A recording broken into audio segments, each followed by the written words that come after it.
Hello friends, நான் Karthik from the I'm Karthik channel. Industrial revolution chapter 2ல இரும்பையும் நிலக்கரியை பத்தி பார்த்தோம்.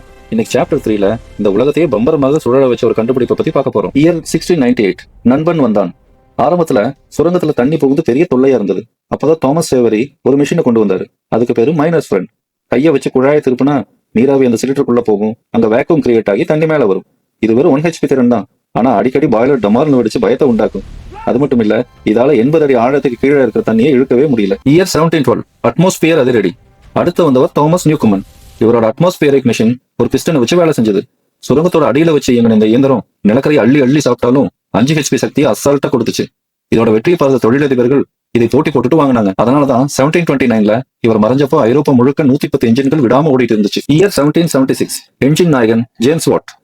இப்பதான் வர்றாரு நீராவின் வேகத்தை நிஜமாக்கின ஹீரோ ஜேம்ஸ் வாட். பழைய என்ஜின்ல இருந்த குறைகளை பார்த்து திறனை கூட்ட பிளான் பண்ணாரு. தனியா ஒரு கண்டென்சரை வச்சு இன்ஜினை தொடர்ந்து சூடா வச்சதுக்கு ஒரு வழியை கண்டுபிடிச்சாரு. மேலையும் கீழையும் போயிட்டு இருந்த இந்த பம்பை சக்கரமா சுத்த வச்ச வித்தக்காரர் இவருதான். அதனாலதான் மில்லு ஃபேக்டரி எல்லாம் ஜெட் வேகத்துல ஓட ஆரம்பிச்சது. உங்களுக்கு தெரியுமா, இன்னைக்கு நம்ம மின்சாரத்தை அளக்க வாட் அப்படிங்கிற யூனிட் தான் பயன்படுத்துறோம். ஆனா இவரோட காலத்துல மின்சாரமே கிடையாது. ஒரு மிஷின் எவ்வளவு சக்தியோட வேலை செய்யுதுன்னு அளக்கிற ஹார்ஸ் பவர் அப்படிங்கிற வார்த்தையை உருவாக்குனவரே இவர்தான். சக்தியை அளக்கிறதுல இவர் முன்னோடிங்கிறதுனாலதான் 1882ல மின்சார யூனிட்டுக்கு இவரோட பெயரையே வச்சாங்க. இயர் 1804 தண்டவாள தலைவன் ரிச்சர்ட் ட்ரெவிதிக் செஞ்ச மேஜிக் இது. 1804 பிப்ரவரி 21ல பெனிடரன் அப்படிங்கிற முதல் ஸ்டீம் லோகோமோட்டிவ் தண்டவாளத்துல ஊர்ந்துச்சு. 70 மனுஷங்க 10 டன் இரும்பு. ஆனா வேகம் என்ன தெரியுமா? மணிக்கு வெறும் 3.9 கிலோமீட்டர் தான்.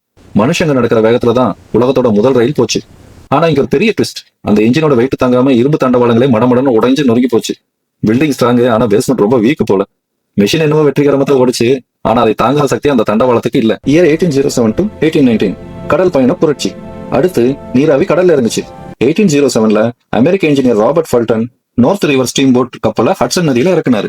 பாய்மர கப்பலை விட காஸ்ட்லி தான், ஆனா புயல் அடிச்சாலும் எதிர்த்து போற தெம்பு இதுக்கு இருந்துச்சு.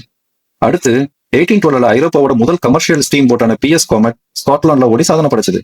ஆனா 1819ல அட்லாண்டிக் கடலை கடக்க SS சவானா ரெடி ஆனப்போ மக்கள் பயந்துட்டாங்க.